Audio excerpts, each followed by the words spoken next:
नमस्कार, सरिताज रेसिपीमध्ये तुमचं सगळ्यांचं स्वागत आहे। आज आपण रक्षाबंधन स्पेशल फक्त 2 साहित्यापासून तेही न पाक बनवता खूप छान अशी मिठाई बनवणार आहोत। तर चला तर मग जास्त वेळ न घालवता व्हिडिओला सुरुवात करूया। सगळ्यात आधी मी एक मिक्सर जार घेतलेला आहे आणि यामध्ये आपल्याला अर्धा कप साखर टाकून घ्यायची आहे।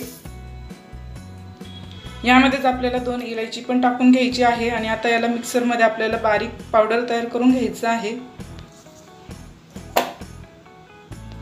तर आपण याला बारीक करून घेतलेला आहे। तर पाहू शकता छान असं बारीक आपलं पावडर तयार झालेलं आहे। यामध्ये साखरेचे दाणे अजिबात राहायला नको, एवढं बारीक आपल्याला करून घ्यायचं आहे। मी इथे एक कढई घेतलेली आहे। या कढईमध्ये आपल्याला अर्धा कप गव्हाचं पीठ घालून घ्यायचं आहे।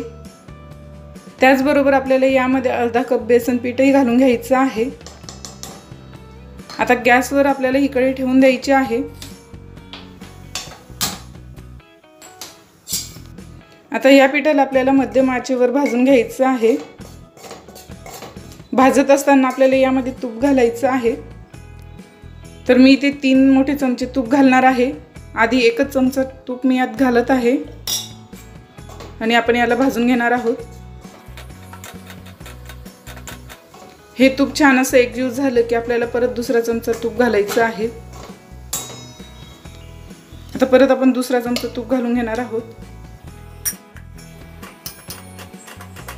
2 चमचे तूप छान असं एकजीव झालेलं आहे। आता तिसरा चमचा आपण तूप घालून घेणार आहोत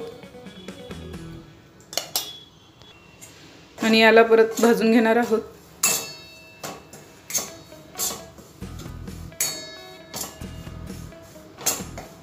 छान असं गठोडे आपल्याला याचे मोडून घ्यायचे आहेत आणि छान असं वास येईपर्यंत मध्यम आचेवर आपल्याला याला भाजत राहायचं आहे। याच्यातला सगळा कच्चापणा चालला जायला हवा।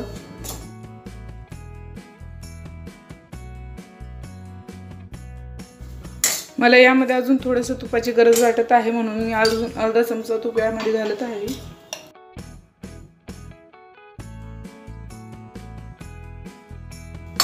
आणि याला आपल्याला लो फ्लेमवर भाजून घ्यायचं आहे।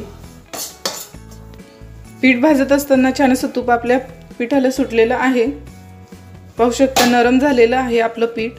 अजून एखाद मिनिट आपण याला भाजून घेणार आहोत।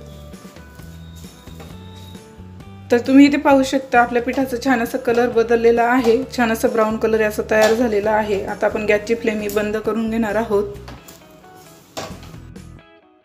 इथे आपल्याला हे पीठ थोडंसं थंड करून घ्यायचं आहे, जास्त थंड करायची गरज नाही। पीठ थोडंसं थंड झालेलं आहे। आता यामध्ये आपण बारीक करून घेतलेली पावडर शुगर घालून घेणार आहोत आणि याला व्यवस्थित एकजीव करून घ्यायचं आहे।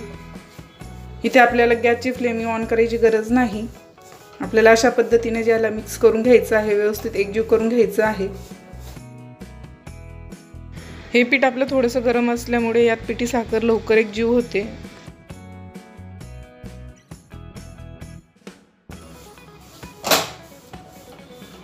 तर इथे पाहू शकता पिठी साखर आपली छान अशी एकजीव झालेली आहे। खूप सोप्या पद्धतीने ही मिठाई आपली तयार होते, करायची ही गरज पडत नाही। एवढं पीठ भाजायला आपल्याला जवळपास 5 चमचे तूप लागलेलं आहे। तुम्ही मोठे चमचे वापरत असाल तर तुम्हाला कमीही लागू शकतं। तर छान असं पीठ आपलं व्यवस्थित एकजीव झालेलं आहे। त्यात साखरही छान अशी एकजीव झालेली आहे। आता आपण याला सेट करण्यासाठी एका भांड्याला तूप लावून घेणार आहोत। मी इथे एक डिश घेतलेली आहे आणि त्या डिशला अशा पद्धतीने तूप लावून घेणार आहे। आता हे सगळं बॅटर आपल्याला ह्या डिशमध्ये काढून घ्यायचं आहे।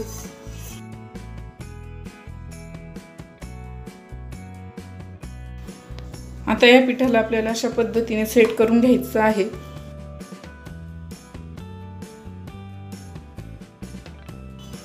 आता याला आपल्याला रूम टेम्परेचरवर थंड होऊ द्यायचं आहे। तर इथे आपली मिठाई छान अशी सेट झालेली आहे।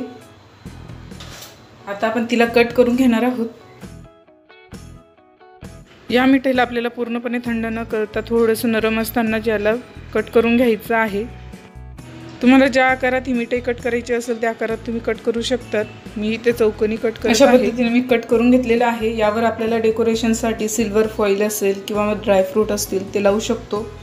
तर मी इथे सिल्वर फॉईलचा वापर करणार आहे। आधी लावायला मी विसरले, तर आता मी यावर लावून घेणार आहे।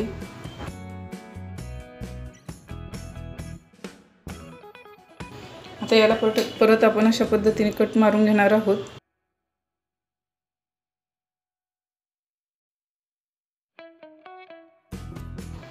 एक पीस आपण काढून पाहू। ही मिठाई अजून थोडीशी नरम आहे, ही पूर्णपणे सेट झालेली नाही। तर पाहू शकता छान अशी आपली मिठाई तयार झालेली आहे। पाहू शकता खूप सॉफ्ट अशी झालेली आहे, खायला खूप टेस्टी लागते। तुम्ही एकदा नक्की ट्राय करा। तर तुम्ही इथे पाहू शकता आपली मिठाई सेट झाल्यावर त्याचे पीसेस खूप छान असे निघतात आणि खूप दाणेदार असं टेक्स्चर याचं येतं। तर तुम्हाला ही रेसिपी कशी वाटली ही कमेंट करून मला नक्की सांगा। माझ्या चॅनलवर नवीन असाल तर माझ्या चॅनलला नक्की सबस्क्राईब करा। व्हिडिओ आवडला असेल तर व्हिडिओला लाईक करायला विसरू नका। थँक्यू।